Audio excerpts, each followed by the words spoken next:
Dans cette vidéo, je vais vous expliquer comment projeter, dans le fond, votre iPad pendant une rencontre. Donc, supposons que moi, je suis sur l'iPad et que je veux écrire avec Notability, donc je pourrais décider de projeter mon iPad. Donc, j'appuie sur les trois petits points. Je vais faire partager. Là, j'ai le choix entre partager le PowerPoint, la photo, la vidéo ou l'écran. Je vais choisir de partager mon écran. Puis là, je vais lancer la diffusion. Vous allez voir, il va y avoir un décompte. Une fois que le décompte est fait, on va voir mon iPad apparaître sur l'écran de l'ordinateur. Donc, parfois, il y a un petit délai. On voit ici en haut, c'est rouge. Il y a un bouton rouge, ça veut dire qu'on est en train de partager notre écran. Donc là, je pourrais aller dans Notability, puis je pourrais décider de calculer l'aire d'un pentagone en faisant can divisé par 2. Puis je pourrais, mes élèves vont tous voir ce que j'écris sur mon Notability.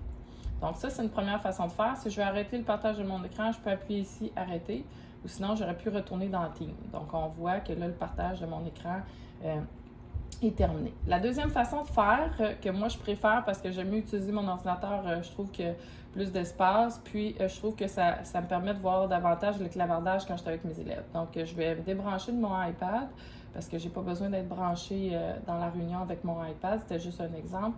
Donc, je vais commencer par ouvrir Air Server sur mon ordinateur. Puis ça, je le fais toujours au préalable à ma rencontre. Mais là, je voulais vous montrer. Donc, je vais ouvrir Air Server sur mon ordinateur. Donc, je vais dire oui. Je m'assure qu'il est ouvert. Ça, cette étape-là, je rappelle que je le fais au préalable à ma rencontre. Puis, je vais connecter mon iPad sur le Air Server de mon ordi.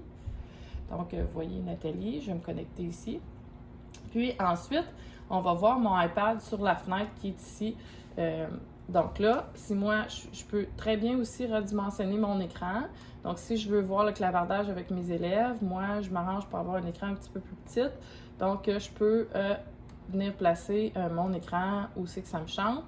Puis là, je pourrais ouvrir Notability. Puis là, mes élèves vont tous voir ce que je vais écrire sur mon iPad, dans Notability, je peux venir écrire mes formules. Puis je peux remplacer, puis je peux faire tous les calculs que je veux. Je pourrais même utiliser aussi la calculatrice. Je vous ai déjà montré l'option de partager son écran. Donc, je peux prendre ma calculatrice, venir la mettre ici. Puis, si je trouve que c'est trop petit pour écrire, je pourrais rapetisser. Ou je pourrais carrément la mettre juste sur le dessus aussi, en la mettant comme ça. Donc, quand j'en ai pas besoin, je peux la déplacer facilement en utilisant un petit bandeau. Donc, je pourrais l'utiliser, puis les élèves, ça ne cache pas. Ils voient très bien sur mon écran. Donc, ça, c'est en utilisant Air Server Air Server sur mon ordinateur, en faisant une rencontre en virtuel avec mes élèves. C'est sûr que là, c'est important. Là, présentement, mes élèves, ils ne voient pas mon écran parce que je ne l'ai pas partagé avec eux. Donc là, je n'ai pas d'élèves de branchés, vous n'auriez pas pu voir, mais il aurait fallu que je partage mon écran. Puis quand j'aurais choisi partager mon écran, j'aurais choisi l'écran numéro 1 pour qu'ils puissent voir tout ce que je fais. Donc ensuite, ce que je fais, c'est que je retourne ici. Puis, je retourne sur mon Air Server. Là, c'est sûr que ça fait beaucoup de fenêtres à gérer, mais une fois qu'on s'habitue, ça va bien. Donc là, vous voyez, je peux voir la conversation si jamais il y a du chat. Souvent, je vais fermer cette petite fenêtre-là qui me sert à rien pour moi. Puis là, je vais pouvoir écrire.